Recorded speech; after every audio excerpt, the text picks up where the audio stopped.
Hello, good morning students.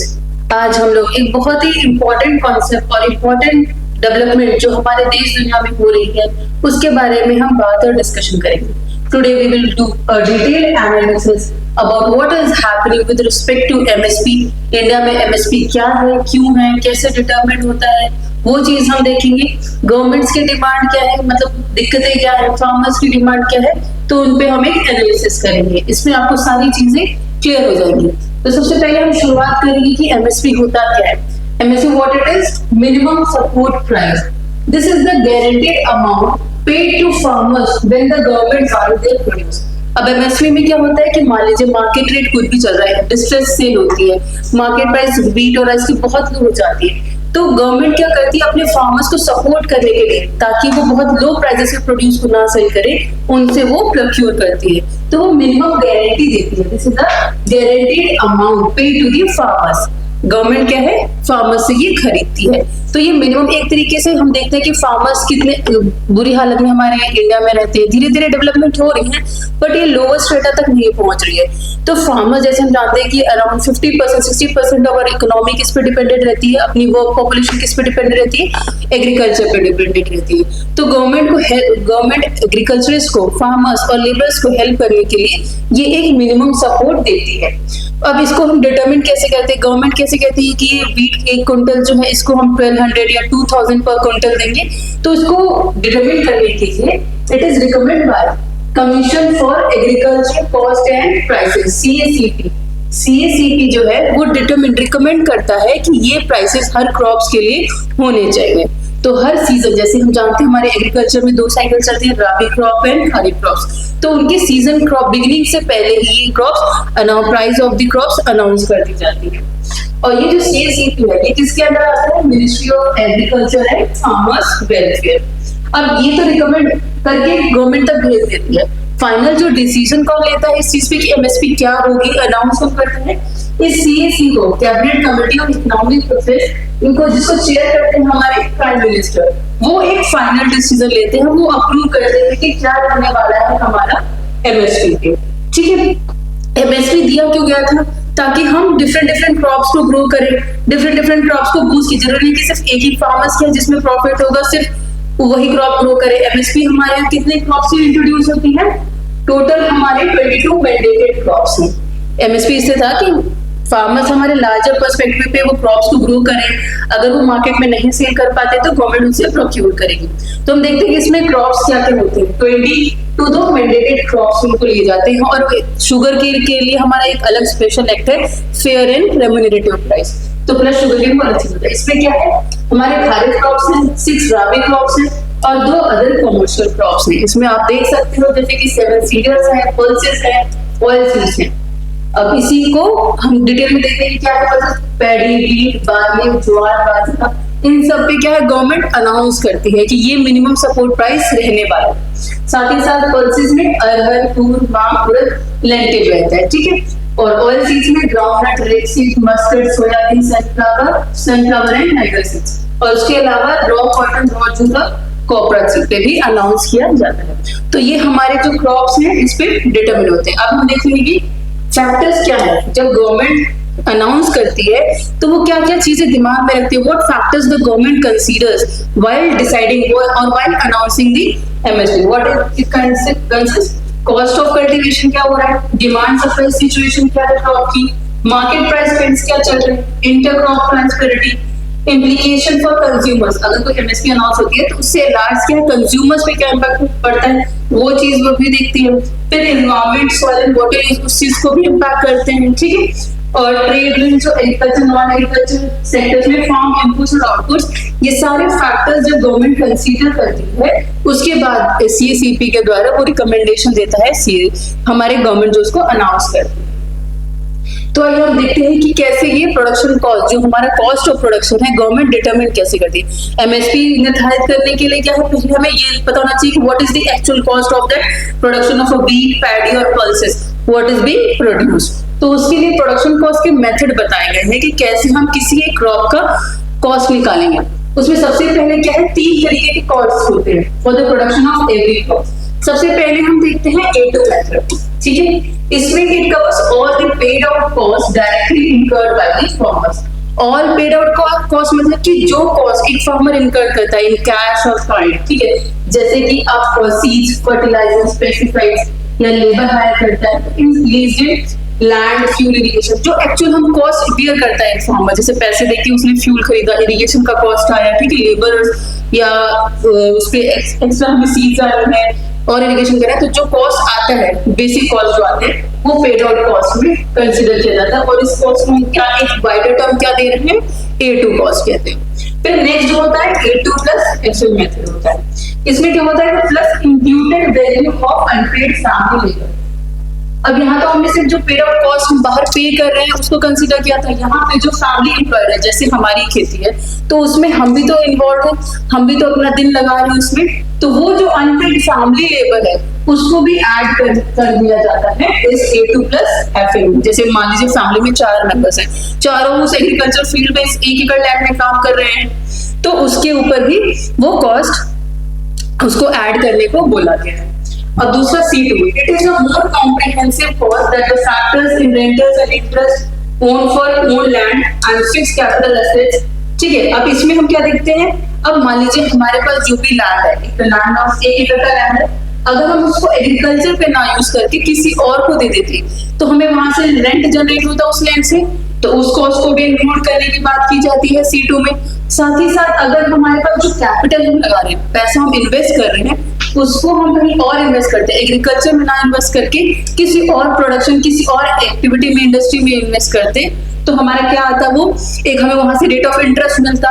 तो जब हम ये दोनों चीजें भी ऐड करते हैं अपने C2 में, तो वो हमारा ये C2 कॉस्ट डिटरमाइन करता है, ठीक है। तो अभी क्या है, C2 प्लस FL और दोनों चीजों को देखता है। CACP क्या है, A2 प्लस FL दोनों को कंसीडर करता है, C2 कॉस्ट को भी कंसीडर करके तब वो फाइनल अपना एक रिकमेंडेशन देता है, ठीक है। अब आइए हम देखते हैं कंसर्न्स रिलेटेड, अगर MSP से रिलेटेड इश्यूज क्या है, कंसर्न्स क्या आते हैं। देखिए, एक तो है लिमिटेड एक्सटेंट, पहली चीज कि ये जो है, जो गवर्नमेंट कह रही है कि हम फार्मर से प्रोक्योर करते हैं, ये मेजरली 2 क्रॉप्स में प्रोक्योरमेंट होती है। अनाउंस तो 22+1 23 क्रॉप्स पे होता है, पर प्रोक्योरमेंट सिर्फ 2 राइस, पैडी एंड व्हीट पे होता है, ठीक है। और ये भी क्यों होता है, ताकि गवर्नमेंट लेके क्या करती है, अपना जो PDS सिस्टम जो चलता है हमारा, नेशनल फूड सिक्योरिटी एक्ट, ये 2013 में आया था, इसके थ्रू वो आम जनता को डिस्ट्रीब्यूट कर देती है ये पैसे, ठीक, ये फूड क्रॉप जो प्रोक्योर करते हैं, व्हीट और राइस, तो गवर्नमेंट फार्मर से लेके लार्जर पब्लिक पुअर पॉपुलेशन को डिस्ट्रीब्यूट कर देती है। बाकी क्रॉप्स का प्रोक्योरमेंट नहीं होता है, तो ये मेजर एक इशू है। दूसरा, इनइफेक्टिव इम्प्लीमेंटेशन। अब जो MSP हम लागू कर चुके हैं इतने सालों से, 1960 से ये इम्प्लीमेंटेड है, तो उसको हम देख रहे हैं कि शांता कुमार कमेटी ने अपनी एक रिपोर्ट दी थी। उन्होंने कहा था कि MSP का फायदा सिर्फ और सिर्फ इंडिया के 6% ऑफ दी हमारे फार्मर्स को मिलता है। मतलब कि जो 94% जो हमारे इंडिया में फार्मर्स कल्टीवेशन कर रहे हैं, अनियन कर रहा है, टोमेटो कर रहा है, हॉर्टिकल्चर में है, पोल्ट्री में है, उन सब फार्मर्स को MSP से कोई फायदा नहीं मिल रहा। तो ये सिर्फ लोकलाइज है, और स्पेशली फायदा भी कहाँ पे हुआ था, जहाँ पे ग्रेन रेवोल्यूशन हमारा हुआ था, उसी रीजन को इस MSP का फायदा मिला। जैसे पंजाब हो गया, हरियाणा हो गया, वेस्टर्न यूपी हो गया, तो इन एरिया में ही सिर्फ हमारा ये MSP का फायदा देखा गया। और फ्यूड क्रॉप डोमिनेंस, ठीक है। अब इससे क्या मतलब है कि जैसे गवर्नमेंट ने अनाउंस कर दिया कि इन क्रॉप पे ये हमारा MSP रहेगा, तो फार्मर्स क्या देते हैं, जिसपे ज्यादा MSP अनाउंस होती है वही क्रॉप वो ग्रो करते हैं। और प्रोक्योरमेंट व्हीट एंड राइस की हो रही तो ऑटोमेटिकली इनका प्रोडक्शन बढ़ता जा रहा है। तो ये एक प्रॉपर नहीं है कि सारे कम्युनिटीज, सारे हमारे न्यूट्रिएंट्स वेजिटेबल्स या फ्रूट्स पल्सेस जितने भी हैं, सबका इवनली प्रोडक्शन नहीं हो पाता, तो ये एक इशू हो जाता है MSP से रिलेटेड। फिर हमें मिडिल मैन का इशू पता है कि फार्मर्स तक जो एक्चुअल बेनिफिट है वो पहुंच ही नहीं पाता। जितनी बेनिफिट्स गवर्नमेंट अनाउंस करती है वो मिडिल मैन, कमीशन और अड़हतियाज के द्वारा ले लिया जाता है, ठीक है। और गवर्नमेंट के पास एक और बर्डन है, गवर्नमेंट इतना सारा प्रोड्यूस अगर MSP पे ले भी लेती है सारे कमोडिटीज को, तो उसके पास मेन दिक्कत क्या है, वेयर हाउसेस का। हमने कितनी बार देखा है कि FCI जो है, जो कि एक्चुअल प्रोक्योरमेंट करती है फार्मर से, मंडी से, तो FCI के पास जो वेयर हाउसेज है वहां पे बहुत सारा वेस्टेज की न्यूज आते हैं कि काफी हद तक उसमें पड़ा ओवर द लिमिट वहां पे स्टोरेज रखा गया है, जिसकी वजह से प्रॉपर केयर नहीं ली जा रही है। तो हमारे क्या है, सारे फूड क्रॉप्स, जो वेजिटेबल्स, फूड क्रॉप्स और जो पल्सेस और राइस और व्हीट है वो क्रॉप खराब हो जाते हैं। तो ये हमारे कंसर्न है MSP से। अब जो प्रोडक्ट दोबारा से जिसको फार्मर्स 2.0 कहा जा रहा है, तो वो कैसे, वो क्या होता है, इस बार क्या है, फार्मर्स ने क्या है 12 पॉइंट अपना एजेंडा रखा है। It is for the minimum guarantee support. अब उन्होंने कहा है कि आप एमएसपी के लिए प्रॉपर एक रूल्स एंड रेगुलेशन लाइए, एक लॉ बना दीजिए ताकि वो गारंटीड और फिक्स हो जाए हमेशा के लिए। ये पहला डिमांड है, ओवरऑल 12 डिमांड्स है, पर आज हम लोग क्या स्टडी कर रहे हैं एमएसपी के बारे में। एक तो मेन लॉ होता है कि इसको आप गारंटी बना दीजिए, कि एक रिकमेंडेशन ना हो, बाइंडिंग तरीके से बना दीजिए, गवर्नमेंट बाइंड हो जाए वो चीज को, वो क्रॉप्स को खरीदने के लिए। एंड ऑल क्रॉप्स के लिए डिमांड कर रहे हैं, ठीक है। और साथ ही साथ जैसे हमने कॉस्ट ऑफ क्या देखा था, 3 तरीके से कॉस्ट निकाली जा रही थी, A2 plus FL plus C2। वो कह रहे हैं कि जो हमारे MS स्वामीनाथन कमीशन ने जो रिपोर्ट दी थी उसके बेसिस पे C2 प्लस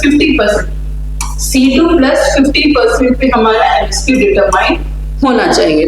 तो ये चीज फार्मर्स डिमांड कर रहे हैं, ये है मेजर डिमांड फार्मर्स की। उसके अलावा 11 और पॉइंट्स हैं, अभी हम उसको कंसिडर नहीं करें, हम सिर्फ फोकस करेंगे एमएसपी से रिलेटेड, ठीक है।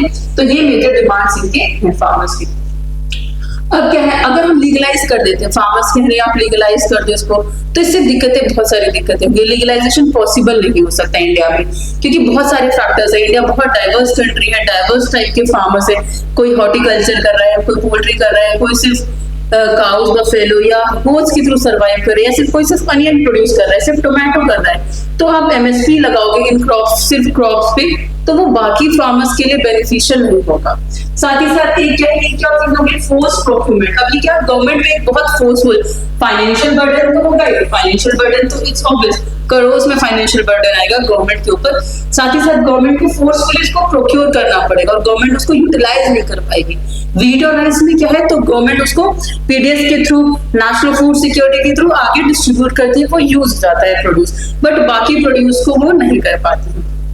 अब दूसरा क्या है, डिस्क्रिमिनेशन ऑन द फार्मर्स। जैसे कि अभी हमारे बात की, कुछ फार्मर्स वीट उगाते हैं, कुछ राइस उगाते हैं, कुछ पल्सेस, कुछ मिर्च मसाले, बहुत तरीके की फार्मिंग होती है इंडिया में। कोई बाम्बू करता है, कोई बहुत छोटे छोटे तरीके के फार्मर्स है। तो आप सिर्फ अगर नॉर्दर्न स्फीयर्स पे, वो भी स्पेसिफिक लोकलाइज्ड रीजन में जहाँ पे वीट और राइस प्रोड्यूस हो रहा है, उनकी डिमांड्स को देखते हुए अगर आप लीगलाइज कर देते हो एमएसपी, तो ये बाकी हमारे फार्मर्स के लिए अनजस्टिफाइड रहते हैं। फिर ट्रेडर क्या है, जब मान लीजिए मार्केट में किसी भी चीज की प्राइस बहुत ज्यादा लो हो जाती है, तो वहां से ट्रेडर्स भी बाय नहीं करते। तो क्या है, ट्रेडर्स क्या कहेंगे, हम तो बाय नहीं करेंगे, बहुत डिस्ट्रेस चल रहा है मार्केट में, तो गवर्नमेंट को बहुत उसको फोर्सफुली बाय करना पड़ेगा। इसलिए ट्रेडर्स भी इस चीज के सपोर्ट में नहीं है कि फिक्स एमएसपी कर दी जाए।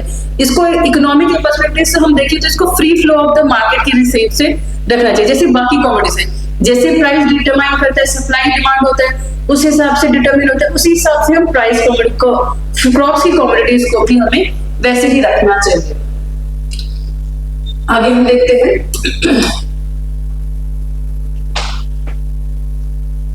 What are the current status of MSP and the farmer demand? अब अभी हम एनालिसिस करते हैं कि जो करंट सिचुएशन चल रहा है, जहां पे बहुत सारे प्रोटेस्ट और डिमांड बने हुए हैं इंडिया में, उसकी एक्चुअल स्थिति क्या है। द एमएसपी जो हमारा बीट का सेट किया था गवर्नमेंट ने, इट इज राबी सीजन के 24-25 के लिए था हमारा 2275 पर क्विंटल ये डिटरमिन किया गया था। बट अगर हम कॉस्ट डिटरमिन बाय अगर C2 प्लस मेथड से देखते हैं, तो ये प्राइस जो है वो काफी ज्यादा है, ठीक है। अगर C2 मेथड से हम देखें तो कॉस्ट कितना आता है 1500। अगर कॉस्ट हम पंजाब में अगर निकालते हैं C2 प्लस 50% फॉर्मूले से, तो वो सिर्फ 1503 पर क्विंटल आ रहा है। बट एमएसपी हमारा कितना है 2275, जो कि एडिशनली कितना ऊपर है 51% उनको बेनिफिट मिल ही रहा है C2 पे। तो ये केस स्टडी है। ऐसे सेम सिचुएशन हम पहले में भी पंजाब के लिए कह सकते हैं कि C2 के ऊपर ही उनको एटलीस्ट 49% उन्हें C2 प्लस एमएसपी उनको डिटरमिन होकर मिल रही है।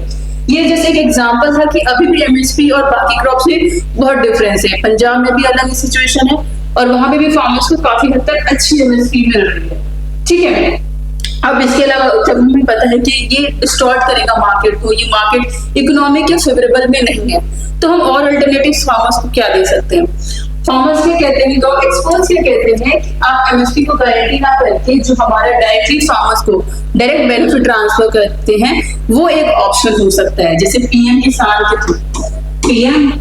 के थ्रू गवर्नमेंट क्या करती है 6000 रुपीज पर ईयर हर फार्मर्स को सेंड करती है। तो एक सिक्योरिटी रहेगी फार्मर्स को जो मन करे वो उगाए, है ना, उनके अकॉर्डिंग जो मार्केट में रेट चल रहा है उसके अकॉर्डिंग ही प्राइस सेल होगी, जैसे कि बाकी कमोडिटीज के लिए होता है, सेम फार्मिंग के लिए भी हो, बट एक प्राइस सिक्योरिटी इनके लिए जो फार्मर्स है जिनको फाइनेंशियल इशू होता है वो इस मनी को अपना एक फाइनेंशियल सिक्योरिटी के तौर पे दे सकते हैं। साथ ही साथ ये किसके अंदर आ जाएगा, डायरेक्ट इनकम सपोर्ट के अंदर आ जाएगा। डायरेक्ट कैश ट्रांसफर तो वही रहा, साथ ही साथ इंश्योरेंस स्कीम जो गवर्नमेंट के चलते हैं कि फार्मर्स को क्रॉप फेलियर में या सर्टेन इवेंट्स में कोई हो जाती है, बारिश हो जाती है, क्रॉप खराब हो जाता है या रेनफॉल या ड्रॉट सिचुएशन आती है, तो उसके लिए उनको अच्छे और रिलायबल इंश्योरेंस स्कीम के तहत सारे फार्मर्स को कवर करना चाहिए and it should be in the favour of the farmers. ठीक है, प्राइस डिफरेंस ये एक ऑप्शन होता है, प्राइस डिफरेंस पेमेंट ऑप्शन। ये कहीं कहीं भवंतर जैसे एमपी में चल रहा है भवंतर भुगतान योजना, जिसे उसमें क्या है कि जो भी मार्केट और जो एमएसपी डिटरमिन्ड है और मार्केट प्राइस जो चल रहा है उसके डिफरेंस का प्राइस क्या है गवर्नमेंट अपने फार्मर्स को पे करती है। तो ये एक ऑल्टरनेटिव है जो हम ले सकते हैं।